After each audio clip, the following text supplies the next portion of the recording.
So let's have a first look at the bench multimeter called MP730027.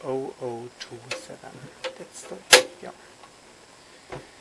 So out of the box it comes with the USB cable, a pair of test leads, 2 crocodile clips, some spare fuses, a CD with manual and software on it, and a quick guide to use it first. It comes with an US power cord, which is not useful here in Europe, so I did throw that one away and used another one.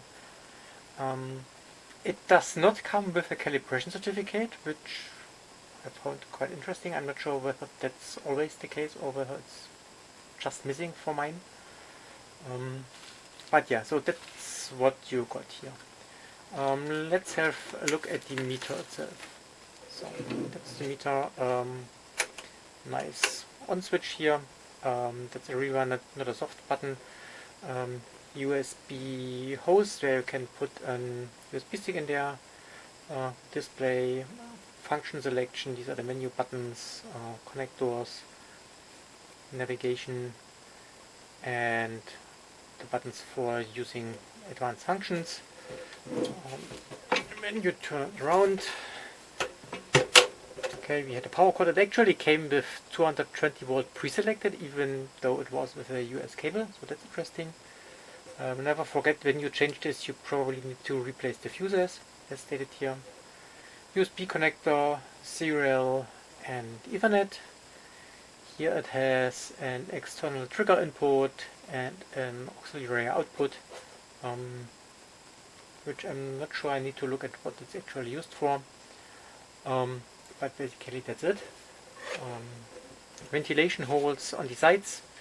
Interestingly, it has ventilation holes at the button, but there is metal under there, so they are not really used. But apart from that, it's not that big. Fits quite well on my bench here.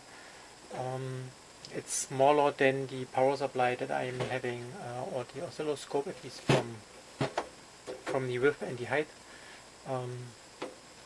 So yeah, looks quite nice.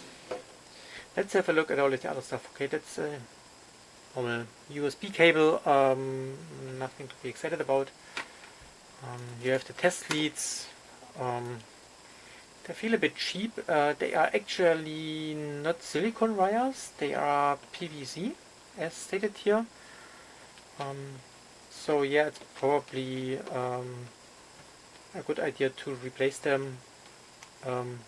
But yeah, if you want to use them, they are not that reasonably sharp here. So they are okay. I do not like the crocodile clips here, because you need really so much pressure to open them that you basically should use 2 hands to use them, and if you do, they do not really close afterwards, so I'm not sure what's happening there. So yeah, it's probably better to also replace them with something else. But yeah, for bigger wires they are probably usable, but for smaller ones I think they are mostly worthless. It's to note that they are rated with Cat 3, even though the meter is rated only with Cat 2. The probes itself do not have here a Cat rating, they have a Cat rating on here. So when you remove the caps you will lose the Cat rating. Oh no, it says Cat 2 here, so that's okay. But yeah, as I mentioned, they do not really feel like high quality probes. They feel quite well in the hand, so that's okay. Are shorter than my other ones, but yeah, the cable does not feel too nice, the wires here. So we have spare fuses for the power supply, so when you change the voltage you get some spare fuses, and there is a 10 amp fuse that's the replacement for this one here. It's a ceramic fuse, but a small one. It's interestingly rated only for 250 volt. The fuse says the same, but the meter itself is rated for higher voltages, so that's interesting. Probably should use another one.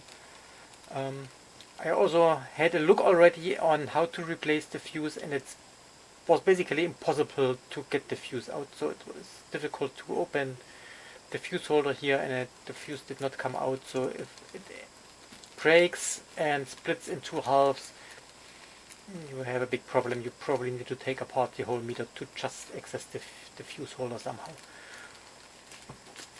The software and the manual here, since it's Windows only, I did not really use it. I will just program anything under Linux. But I had a look at the manual to see all the functions and get more detailed information.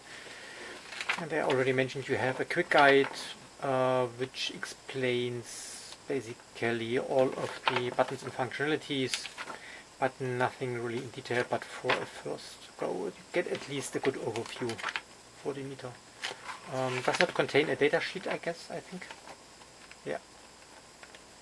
No data sheet in there, and as I mentioned, no calibration guide, which I think is unusual. I think there should be one for this meter as well.